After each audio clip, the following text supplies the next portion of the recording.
salesperson or a sales manager, this video is for you.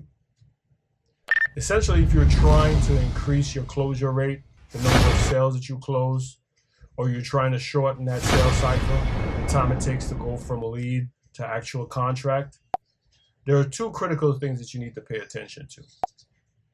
The first of those things is the friction of the process. If your process requires multiple visits or multiple touch points or multiple engagements, you may have to reduce that or look at strategic ways of eliminating some of the interactions with your client. If there are content that the client needs to be aware of, you might have to make that readily available online or find some means to disseminate that content as opposed to physically interacting with your potential client. Because oftentimes that's one of the things that typically turn people off to closing a sale. If you have to have multiple visits, your clients are typically going to turn off at some point. So one, reduce the friction of the process, reduce the number of visits, reduce the number of touch points. The second thing is the motivation. What is going to motivate your client or your potential customer to close the sale?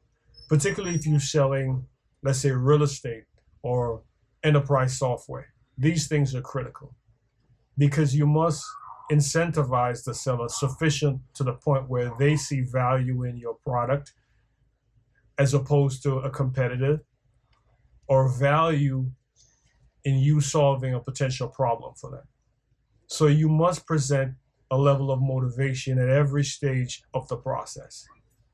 Rather than asking for an initial meeting, you might give something away for free. Invite your potential customer to a webinar where they can meet other potential customers that you have, and in a group setting, discuss potential friction or concerns that they may have.